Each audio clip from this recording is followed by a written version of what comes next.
అప్పుడు అందులో పాడిన పాట ఏదైనా గుర్తుందండి?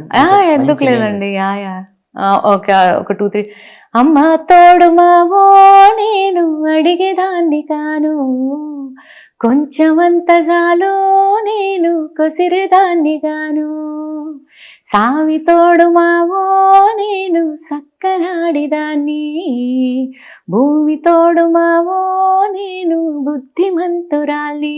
ఇట్లా ఈ కైండ్ ఆఫ్ సాంగ్స్ అన్ని చాలా చాలా బాగా అనిపిస్తాయి యాక్చువల్లీ. ఇంకా తొడగవయ్యా గాజుల సెట్టి నల్లటి గాజులు, ఈ మంటలకు తాళలేను ఎక్కవు గాజులు, తొడగవయ్యా గాజుల సెట్టి నల్లటి గాజులు, ఈ మంటలకు తాళలేను ఎక్కవు గాజులు అని ఇలాంటి సాంగ్స్ అప్పట్లో పాడాను. Thank you. మీ నుంచి మళ్ళీ ఒకసారి అవన్నీ సాంగ్స్ రిమైండ్ చేసుకుంటున్నాను. నా అదృష్టం అండి, ఎందుకనంటే నాకు రామస్వామి గారి పాటలన్నీ నేను వింటుంటా ఉన్నది. అది ఎలా అప్రోచ్ చేయడం? అదే ఈ సాంగ్ భీమ్స్ గారే మ్యూజిక్ డైరెక్టర్ కాబట్టి లైక్ సిచ్యువేషన్ కి తగ్గట్టుగా మ్యాడ్ 1 లో మ్యాడ్ లో ఒక 2 లైన్స్ పెట్టారు.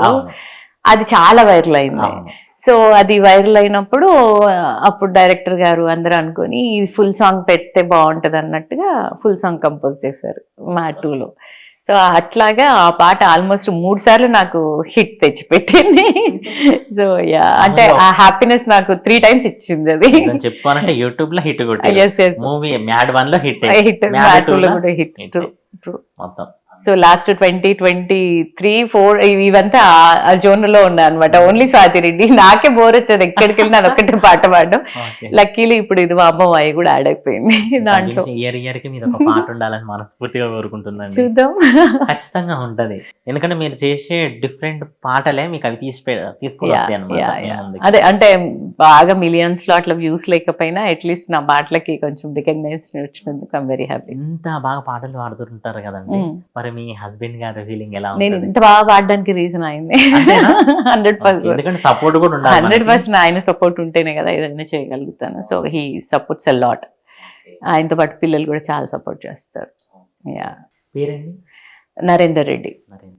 Yeah. Swathi Reddy. Yeah. So yeah. First starting నుంచి మీకు మ్యారేజ్ అయిపోగానే యూకే వెళ్ళిపోయారు కదా, ఎన్ని ఇయర్స్ అయిందండి? 18 years అయింది. అప్పుడప్పుడు మన తెలుగు నేల, మన తెలుగు అమ్మ నాన్నలు అంతా గుర్తొస్తుంటారు కదా. అంత గుర్తొచ్చే అంత గ్యాప్ ఇవ్వనండి, నేను రెగ్యులర్ గా వస్తాను. సో రెగ్యులర్ గా వస్తూనే ఉంటాను, ఇయర్లీ 2-3 times వస్తుంటాను. అంటే యూకే పెద్ద దూరం కాదు, సో వెరీ కంఫర్టబుల్ అనమాట. యుఎస్ అనుకోండి చాలా లాంగ్ ట్రావెల్ చేసి రావాల్సి వస్తుంది.